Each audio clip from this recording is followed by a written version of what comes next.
Welcome to this explainer. Today, we're going to break down exactly how the Roman Empire expanded and engineered its way to totally dominating the ancient world. If you've ever wondered how one single city transformed into a massive superpower spanning entire continents, well, you're in the right place. Let's dive right in. So, how do you actually build an empire that rules the ancient world? It's a huge question, right? To control the entire Mediterranean and way beyond, the Romans realized pretty quickly they couldn't just rely on brute military might and swinging swords. I mean, that only gets you so far. Instead, they had to become the ultimate architects and administrators of a massive, civilization-sized construction project. They basically used infrastructure, laws, and engineering to completely lock in their conquests. Here's our blueprint for today. First, we'll look at the shift from republic to empire. Then, expanding the borders, engineering the empire, and trade, taxes, and the economy. We'll wrap up with a quick knowledge check, and finally, the Roman legacy. Starting off with Part 1, From Republic to Empire, and the Rise of Augustus. What's honestly so fascinating here is how fast things changed. After the Punic Wars, Rome's old republican institutions just couldn't handle the massive territorial expansion. Decades of civil war and really ambitious generals pushed things to a breaking point. Back in 60 BCE, a few powerful men formed the first triumvirate. Then, by 49 BCE, Julius Caesar famously crossed the Rubicon River with his army. That was the absolute point of no return, triggering a massive civil war. And ultimately, all this chaos completely paved the way for Caesar's adopted son and heir, Octavian, who we'd later know as Augustus, to take total control in 27 BCE. But here's the thing, Augustus was smart. He absolutely did not want to get assassinated like Julius Caesar did. So, his crucial move was cleverly maintaining the illusion that the old Roman Republic was still alive and kicking. He took on traditional titles, officially stepped down as dictator, and called this whole new political setup the Principate. But look, make no mistake, while he kept up this facade, he was effectively commanding the entire Roman army and held almost godlike authority. He was, for all intents and purposes, the very first true Roman emperor. Moving right along to Section 2, Expanding the Borders and the Roman Legions. Now, Augustus's main tool for expansion was the Roman legion, which he transformed into a permanent, highly professional standing army. He streamlined the forces down to a very efficient 200,000 troops, organized into 28 legions stationed all across the provinces. You're looking at roughly 5,000 soldiers per legion. And get this, these guys served really long terms, 16 to 20 years, but at the end of it, they got a solid reward, usually a plot of land or a hefty cash bonus. This standing army became the literal backbone of Rome, aggressively pushing borders deep into places like Gaul and eventually all the way into Britain. But you can't just conquer people and expect them to stay peaceful forever. Augustus totally knew this. So, to maintain control without just fighting endless rebellions, he actively encouraged conquered peoples to adopt Roman culture. A really brilliant way he pulled this off was by designating certain indigenous towns as municipia. These were native cities that were rebuilt in the Roman style and fully adopted Roman political systems. The huge perk here? It gave all their elected officials highly coveted Roman citizenship. And this strategy perfectly illustrates the whole concept of Romanization. By literally offering citizenship as a reward, local elites in the provinces actually wanted to act Roman. They started blending their own native cultures with Roman governance. It was a massive cultural shift that kept this ever-expanding empire incredibly stable. The Romans weren't just conquering your land, they were actively recruiting you into their entire way of life. Okay, Section 3, Engineering the Empire. We're talking roads, walls, and cities. Because to hold a massive empire together, you need some unprecedented physical engineering.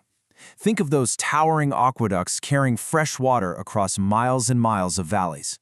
But it's really interesting because the physical engineering of the empire actually looked totally different depending on which province you were in. For example, in Gaul, which is modern-day France, after the dust of conquest settled, they built these beautiful Roman villas with tiled roofing, intricate stone masonry, and wide columned courtyards.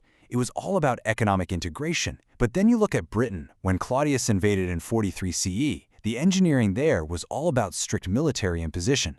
The landscape was heavily militarized, packed with army camps and thick defensive forts built specifically to control a resistant local population.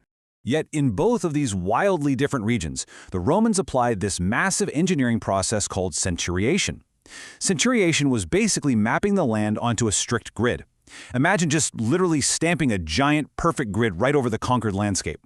They did this to organize the territory for rapid development, hyper-efficient farming, and, most importantly, of course, taxation.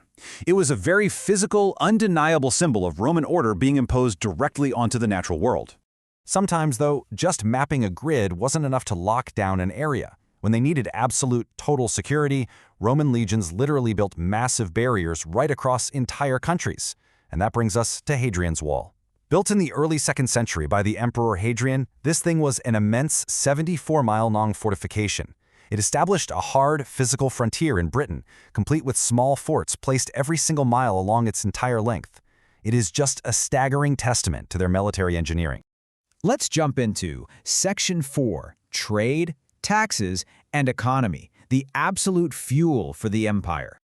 So you might be wondering, how on earth did Rome afford all of this? The professional soldiers, the massive stone forts, the completely grid-planned cities. Well, it basically functioned like a giant cause and effect loop. Step 1, the legions conquer new territory, scooping up captured wealth and resources. Step 2, Roman engineering swoops in, building roads and forts to lock down access. Step 3, these newly organized provinces are taxed and strictly forced to trade. And finally, Step 4, all that brand new wealth directly funds the standing army, allowing them to march right out and conquer even more land. It was the ultimate imperial economic engine. And this engine fueled incredibly vast imperial trade networks, stretching across the entire Mediterranean and way beyond. Using sea routes was essential, mostly because shipping by water was way cheaper than lugging goods over land. You had Egypt acting as the empire's breadbasket, shipping out massive amounts of grain, papyrus, and linen. You had copper coming from mines in Spain and tin from the island of Britain. Thanks to the Indian Ocean trade routes, the Romans were even importing silk all the way from China and India. And meanwhile, Italy was exporting its own prize goods, mostly wine and olive oil, packed in these big, pointed clay vases called amphora. The really crucial thing is how the emperors actually used all this mind-boggling wealth. A huge chunk of it funded something called the annona. The annona was the official government distribution of free grain to the everyday people of Rome. It heavily relied on controlling all that grain from Egypt. And honestly, this wasn't just them being generous, it was a highly calculated political tool. By keeping the masses fed with free bread and distracted with circuses and gladiator games, emperors ensured the loyalty of the citizens and projected this incredibly powerful, generous public image. All right, Section 5, Lesson Knowledge Check. Time to test your memory. Let's see how much you've absorbed here. How did Roman engineering directly support both military control and economic growth in the conquered provinces? Think back for a second to what we just went over, about how the Romans completely altered the physical landscape when they took over a new region, like Gaul or Britain.